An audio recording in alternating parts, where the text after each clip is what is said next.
우리 하나님 말씀 보도록 하겠습니다. 로마서 7장 우리 7절에서 13절의 말씀입니다. 로마서 7장 7절에서 13절의 말씀입니다. 우리 한 절씩 교독하도록 하겠습니다. 살아계신 하나님의 말씀입니다. 그런즉 우리가 무슨 말을 하리요? 율법이 죄냐? 그럴 수 없느니라. 율법으로 말미암지 않고는 내가 죄를 알지 못하였으니 곧 율법이 탐하지 말라 하지 아니하였더라면 내가 탐심을 알지 못하였으리라. 8절 시작. 그러나 죄가 기회를 타서 계명으로 말미암아 내 속에서 온갖 탐심을 이루었나니 이는 율법이 없으면 죄가 죽은 것임이라. 전에 율법을 깨닫지 못했을 때에는 내가 살았더니 계명이 이름에 죄는 살아났고 나는 죽었도다. 생명에 이르게 할 그 계명이 내게 대하여 도리어 사망에 이르게 하는 것이 되었도다. 죄가 기회를 타서 계명으로 말미암아 나를 속이고 그것으로 나를 죽였는지라. 이러보건대 율법은 거룩하고 계명도 거룩하고 의로우며 선하도다. 우리 함께 읽도록 합니다. 그런즉 선한 것이 내게 사망이 되었느냐? 그럴 수 없느니라. 오직 죄가 죄로 드러나기 위하여 선한 그것으로 말미암아 나를 죽게 만들었으니 이는 계명으로 말미암아 죄로 심히 죄되게 하려 함이라. 아멘. 할렐루야. 아멘.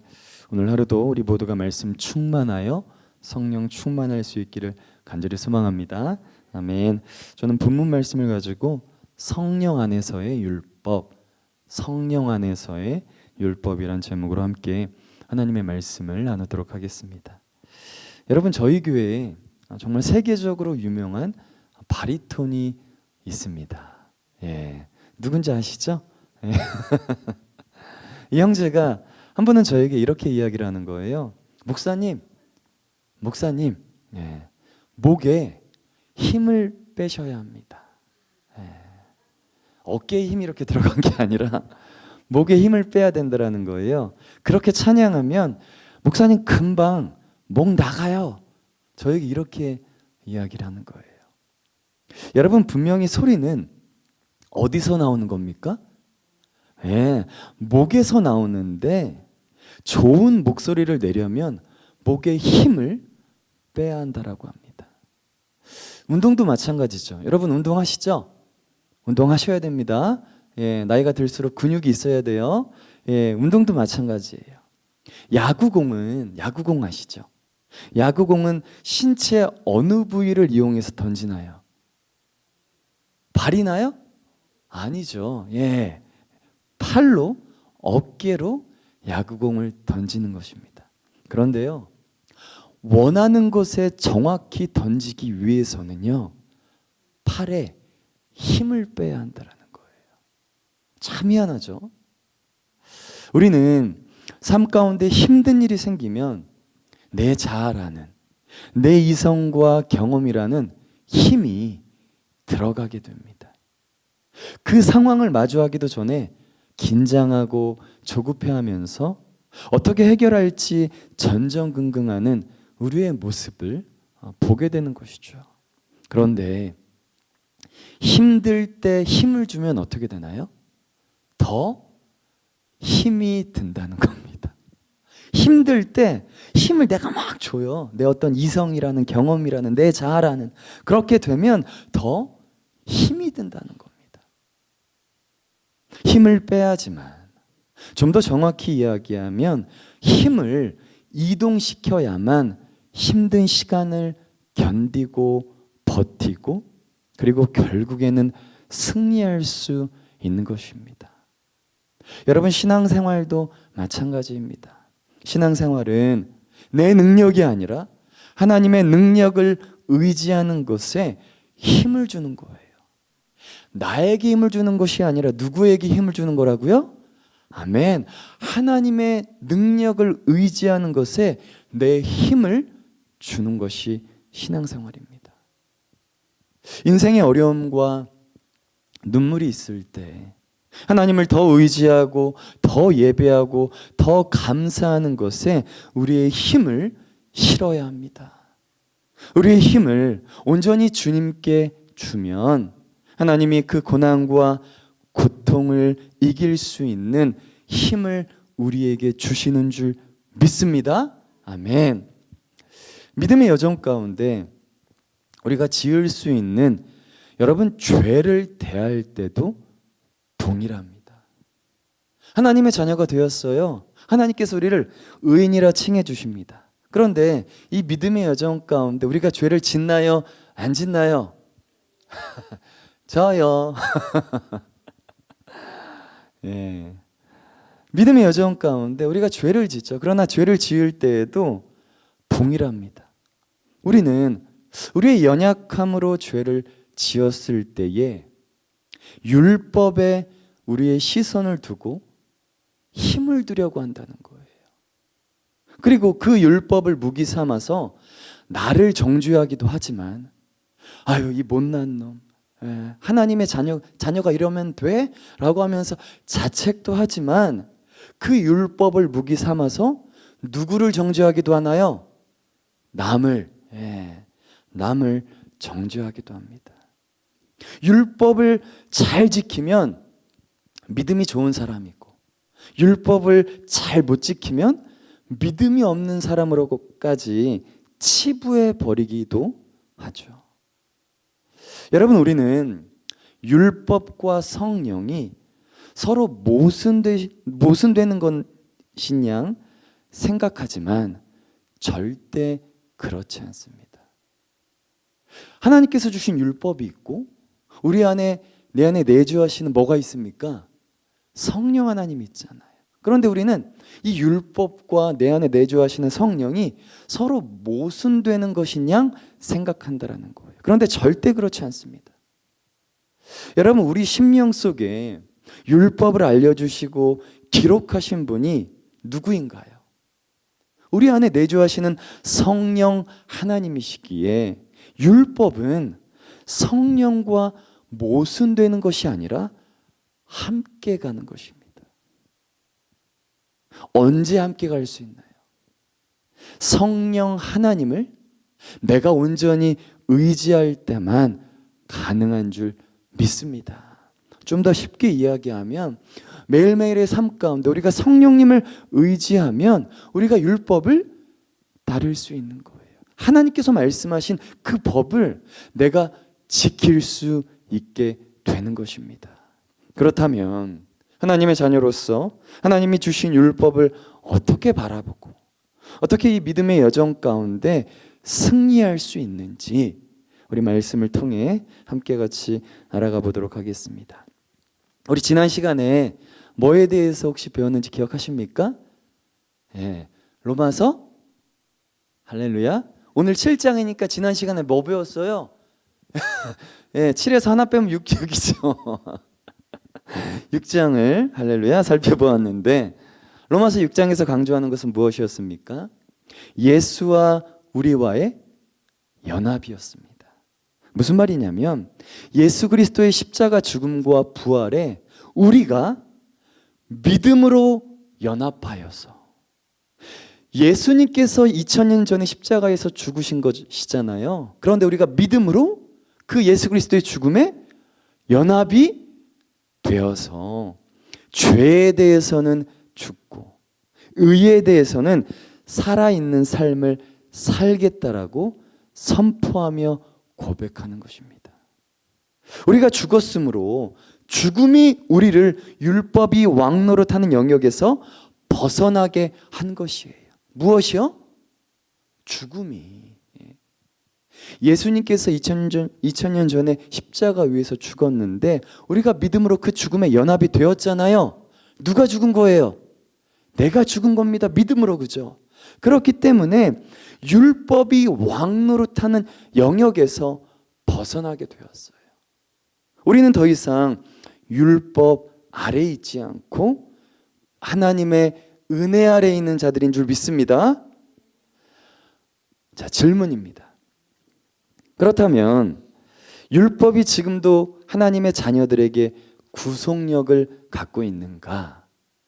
우리는 율법 아래에 있는 자들이 아니라 하나님의 은혜 아래에 있는 자들이죠. 그런데 여전히 저와 여러분에게 율법의 구속력이 있냐라는 거예요. 뭐 같아요? 답은 그렇지 않다와 그렇다 둘 다입니다. 여러분, 우리가 하나님께 받아들여진 것은 율법에 의한 것이 아니라 어떤 거에 의한 거예요? 하나님의 전적인 은혜죠. 예. 은혜에 의한 것이라는 의미에서 그렇지 않다입니다. 예. 예수님께서 십자가 위에서 죽으심으로 율법의 요구들을 완전히 충족시키셨기에 우리는 율법으로부터 완전히 해방되었어요. 그래서 그렇지 않다라고 이야기할 수 있습니다. 그러나 우리의 새로운 삶이 예수 그리스도를 삶의 주인으로 삼는 이 종의 신분이라는 의미에서는 그렇다라고도 대답할 수 있는 거예요. 하지만 죄의 종이 아니라 우리는 이제 누구의 종인 거예요? 예수 그리스도의 종이기에 동기와 방법이 완전히 다른 것이죠. 여러분, 율법으로부터의 해방은 우리가 마음대로 할 수 있는 자유가 주어졌다라는 것이 아닙니다. 율법으로부터의 자유는 여러분 방종이 아니라 또 다른 종류의 신분을 의미하는 거예요. 좀 더 쉽게 이야기하면 자유로이 내가 죄를 짓는 것이 아니라 자유로이 섬기기 위해서 율법에서 해방이 된 것입니다. 다시 한번 이야기합니다. 자유롭게 우리가 되었잖아요. 그죠? 예수님께서 십자가에서 죽으심으로 그리고 부활하심으로 자유로운 신분이 되었는데 이 자유를 가지고 죄를 짓기 위해서가 아니라 자유로이 섬기기 위해서 율법에서 해방이 된 것입니다. 이 정도 들으면 율법은 그러면 백해무익한 것이 아닌가라고 생각할 수 있어요. 과연 그런 것인가? 여러분, 율법은 누구의 법입니까?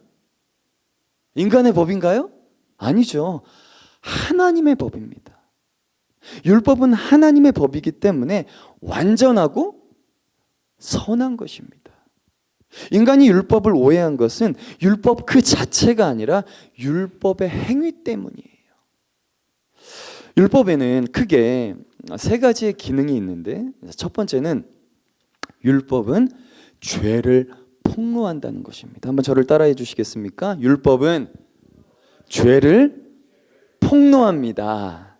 우리 본문 7절의 말씀을 우리 한번 읽도록 하겠습니다. 제가 읽어보겠습니다. 그런즉 우리가 무슨 말을 하리요? 율법이 죄냐? 그럴 수 없느니라. 율법으로 말미암지 않고는 내가 죄를 알지 못하였으니 곧 율법이 탐하지 말라 하지 아니하였더라면 내가 탐심을 알지 못하였으리라. 아멘. 로마서 3장 20절의 말씀을 우리 다시 한번 로마서 3장 20절의 말씀인데요. 우리 한번 제가 읽어보겠습니다. 율법으로는 죄를 깨달음이니라. 아멘. 여러분, 율법은 선한 것입니다. 율법 자체에는 죄를 담고 있나요? 담고 있지 않나요? 담고 있질 않아요. 우리가 죄인이 되었는데 그것은 율법의 잘못이 아니라 누구 잘못이에요? 네. 율법의 잘못이 아니라 우리 잘못이죠. 네. 그래서 우리는 율법을 통해 무엇이 옳고 무엇이 잘못되었는지를 알 수 있습니다. 우리가 죄인이라고 하는 것도 니캉네캉 똑같은 다 죄인이야 라고 이렇게 이야기할 수 있는 것도 하나님이 우리에게 주신 율법을 통해서 나의 어떤 생각과 경험으로 저 사람은 저런 죄를 졌기 때문에 죄인이야 그런 게 아니라 율법을 통해서 우리가 죄인이라는 것을 알게 되는 것이죠. 자, 두 번째, 율법의 기능은 죄를 유발시킵니다. 한번 저를 따라해 주세요. 율법은 죄를 유발시킵니다. 우리 8절 제가 한번 읽어보겠습니다. 8절입니다. 그러나 죄가 기회를 타서 계명으로 말미암아 내 속에서 온갖 탐심을 이루었나니. 아멘. 여러분, 본문에서 기회를 타서라는 말은 전쟁에서 공격 작전의 발판을 삼는 군사 기지라는 의미를 담고 있습니다. 율법이 하는 일이 바로 이런 것인데, 우리가 죄를 행하도록 우리를 자극한다라는 거예요. 마치 군사 기지에서 막 포를 때리고 막 비행기를 날리는 것처럼 죄를 짓도록 자극하는 것이 뭐라고요? 율법이라는 겁니다. 마치 이런 것입니다. 엊그제 어떤 데이였죠? 메모리얼. 엊그제는 엊그제지 뭐, 그죠? 그날이 그날인가? 메모리얼 데이여서 이제 저희 아들과 함께 우리 스테이트 파크에 가서 시간을 좀 보냈습니다. 자전거도 타고 이제 뭐 낚시도 하면서 좀 시간을 보냈어요. 그런데 한쪽에 이런 사인이 있더라고요. 관계자 외 출입 금지라는 사인이 있는 거예요. 제가 이 표지를 보는 순간 제 안에 어떤 마음이 들었겠습니까? 막 자전거를 타고 있었어요. 근데 옆에 그런 사인이 있는 거예요. 어떤 마음이 들었겠어요? 더 들어가고 싶은 마음이 불현듯 드는 거예요. 마음만 있었지 정말 들어가지는 않았습니다. 왜 그랬을까요? 아니, 들어가지 말라고 하면 들어가지 않으면 되는데 마음 한켠에 한번 들어가? 왜 이런 마음이 들었을까요?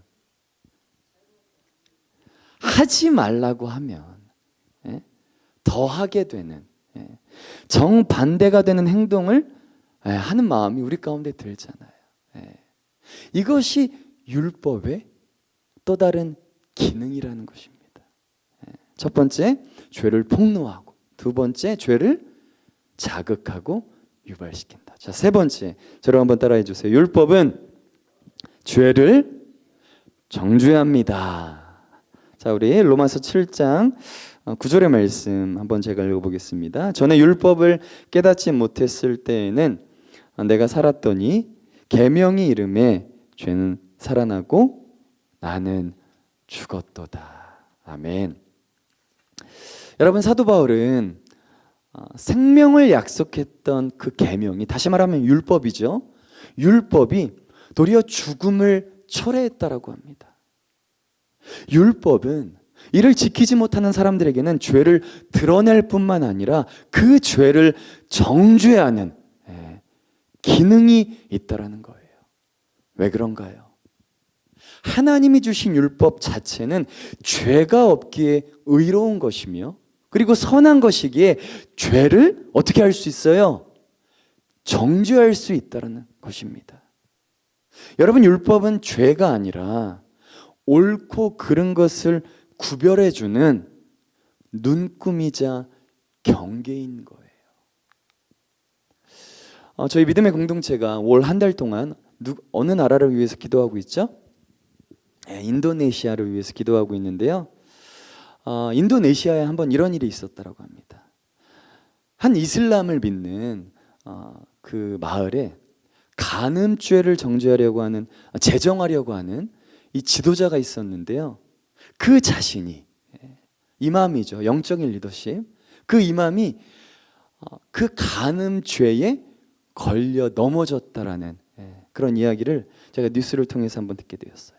그래서 이 종교 지도자는요, 태장을 자그만치 28대, 종교 지도자가 자기가 죄를, 그 법을 제정하려고 했는데 그 법에 넘어지니까 태장을 28대 맞았고, 그리고 그 여자는, 함께 간음을 했던 여자는 23대를 맞았다라고 합니다. 제가 이 사건을 보면서 두 가지를 생각했어요. 첫 번째는 아무리 법을 지은 사람도 율법을 통해 뭐가 드러나요? 죄가 드러나고, 하지 말라고 하는 죄를 더 짓게 되고, 그리고 죄에 대한 정죄를 반드시 받는구나. 그렇다면 이 세상에 어느 누가 이 율법의 행위를 온전히 지킬 수 있겠는가라는 질문을 하게 되었습니다. 그리고 두 번째는 왜 인간은 짓지 말라고 해놓고 왜 그 죄에 넘어지는가?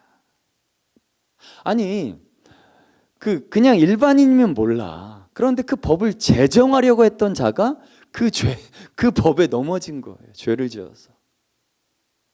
왜 인간은 그 죄에 넘어지는가?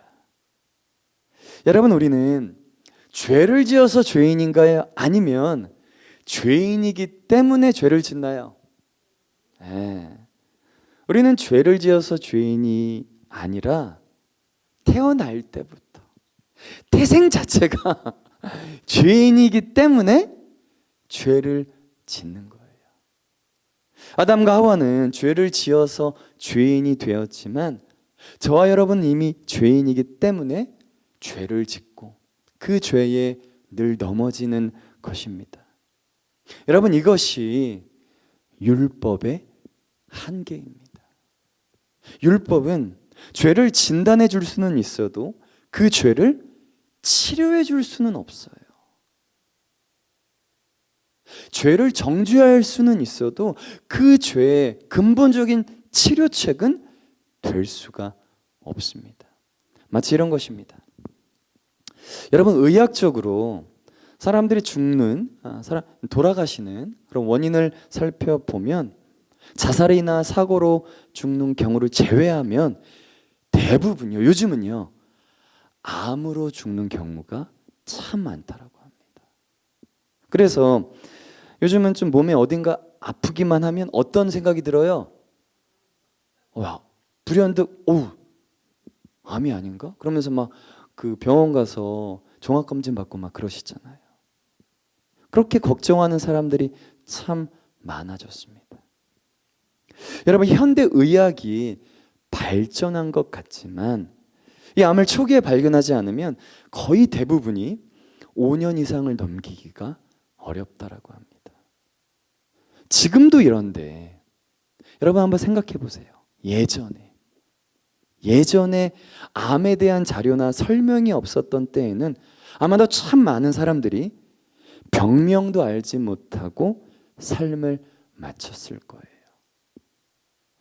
여러분, 현대 의학이 사람의 몸속에 있는 병의 원인을 암으로 밝혀내고 진단하는 것이 바로 죄에 대한 율법의 역할입니다. 사람의 병을 암으로 밝혀냈다라고 해서 의사의 진단이 환자 누구누구누구 암입니다 라고 하는 의사의 진단 그 자체가 죄인가요? 결코 그럴 수 없죠.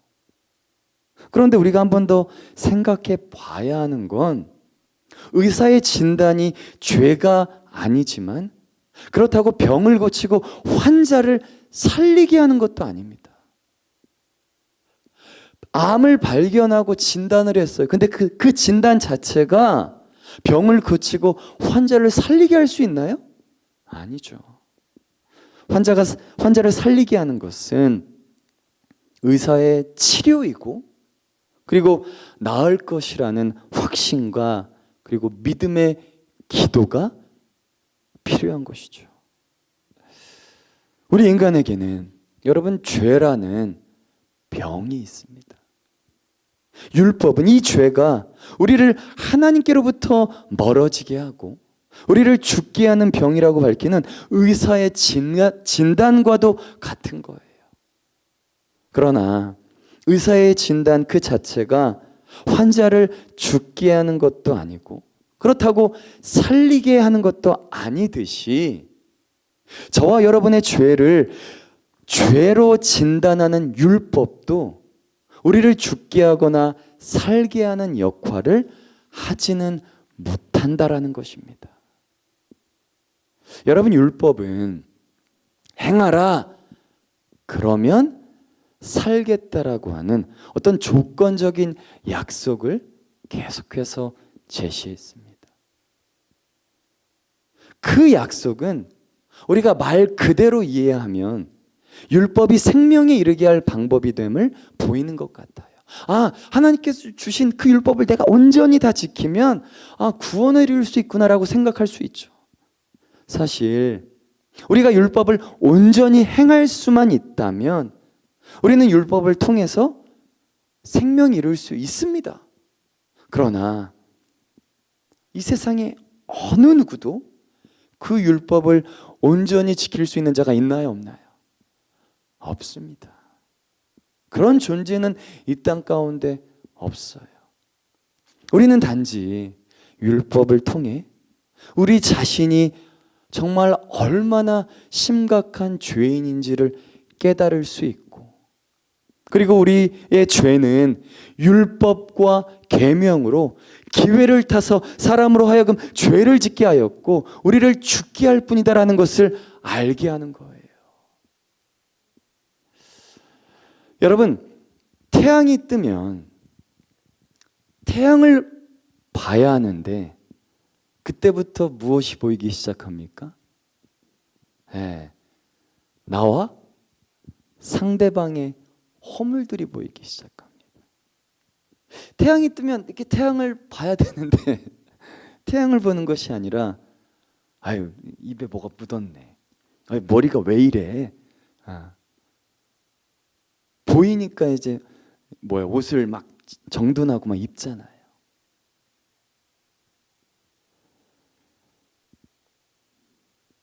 여기서 우리는 착각을 하게 됩니다. 하나님이 나타나면 하나님을 볼 줄 알았는데 우리는 볼 능력이 없는 거예요. 율법이 나타났어요. 율법을 통해서 하나님을 보기 원하는데 우리는 그런 능력이 있다 없다? 없는 겁니다. 율법이 나타나면 율법이 보이는 게 아니라 그때부터 뭐가 보이게 되는 거예요? 나의 죄가 보이는 거죠. 그래서 율법이 나타나면 내 죄가 보이는데 내 죄가 보이니까 어떻게 되는 거예요? 주님 앞에 부르짖고 하나님 앞에 나아갈 수 있게 되는 것입니다.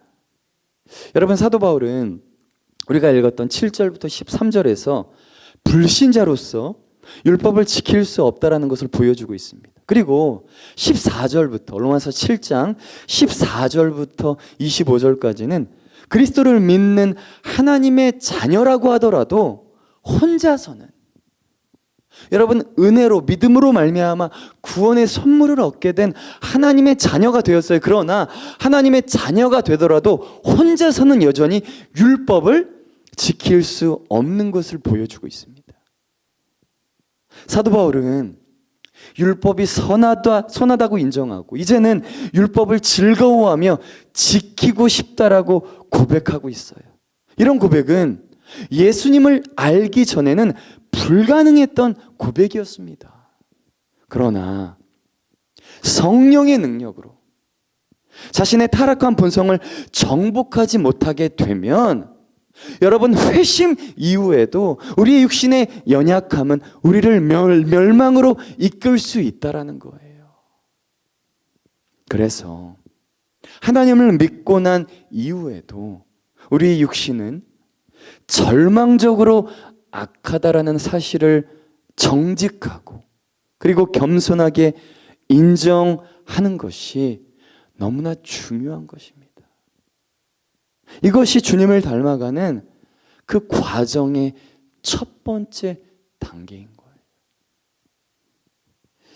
여러분, 그리스도인들 중에 어떤 분들은 거룩한 삶을 살지 못하는 이유를 여기서 찾습니다. 자신을 너무나 높이 평가하는 거예요. 물론 그리스도 안에서 하나님의 자녀가 되었음을 발견하고 그 안에서 자존감을 확인해야 되는 거죠. 맞죠? 그런데 자신을 너무나 높이 평가한다라는 거예요. 자신이 연약하고 그리고 비참한 상태를 보지 못하고 인정하지 못하는 자는 결국에는요, 하나님의 은혜로 시작된 이 믿음의 여정 가운데 더 이상 하나님의 은혜를 구하지 않게 됩니다.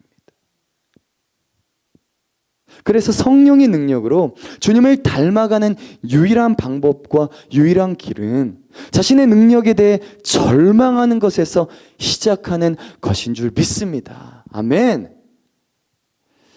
로마서 7장 24절에 보면 이런 고백이 있습니다. 오라 나는 공고한 사람이로다. 오라 나는 공고한 사람이로다. 이 사망의 몸에서 누가 나를 건져내리야. 여러분, 이 고백은 과거의 자신의 어떤 상태를 이야기하는 것이 아니라 지금 누구의 상태를 이야기하는 거예요? 사도 바울의 현재 자신의 상태를 이야기하는 겁니다. 여러분, 공고하다라는 건 헬라어 원어로 보면 이런 의미입니다. 앞에 젖은 빨래가 있어요. 그런데 탈수기가 없는 거예요. 손으로 이제 짜려고 하는데 어떻게 짜야 합니까? 양 끝을 손으로 붙잡고 같은 방향으로 돌려야 되나요? 아니죠.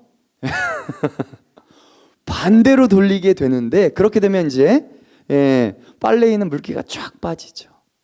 그 상태가 뭐 어떤 상태인 거예요? 곤고한 상태인 겁니다. 사도 바울의 현재 영적인 상태가 그렇다라는 거예요. 여러분, 우리는 사도 바울과 같이 우리 육신의 어떤 힘과 교만함 때문에 믿음의 여정 가운데 한순간도 긴장의 끈을 놓을 수가 없습니다. 그래서 우리는 오늘도 말씀 충만하여서 성령 충만해야 되는 것이고, 오늘도 늘 주님 앞에서 깨어있고 주님을 온전히 의지해야 하는 자들인 줄 믿습니다. 아멘. 말씀의 결론입니다.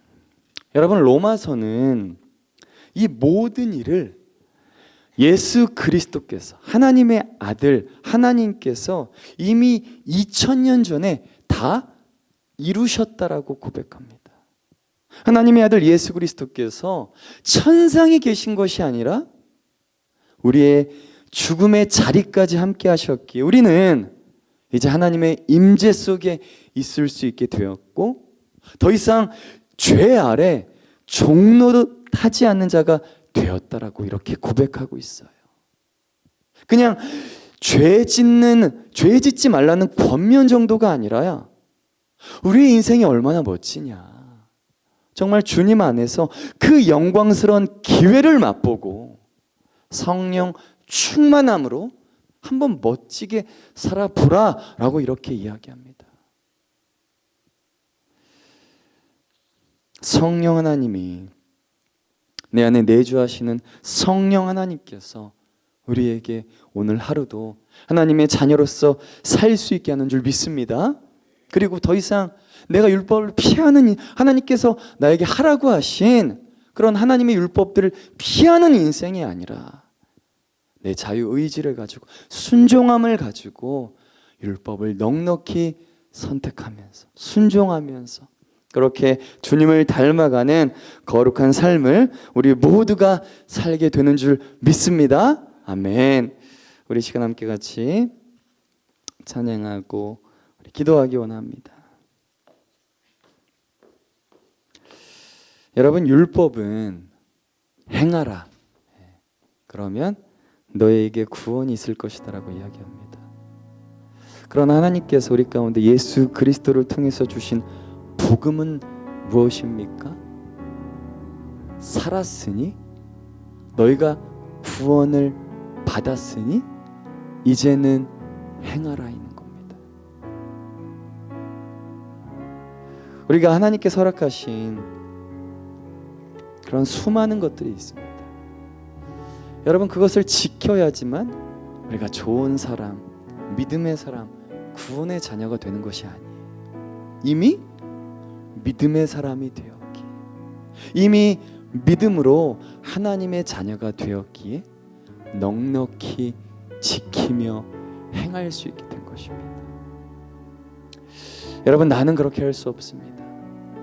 내 안에 성령 하나님께서 그렇게 행하실 줄 믿습니다. 시간 우리 함께 찬양하며 그렇게 믿음의 고백을 주님 앞에 올려드리기 원합니다.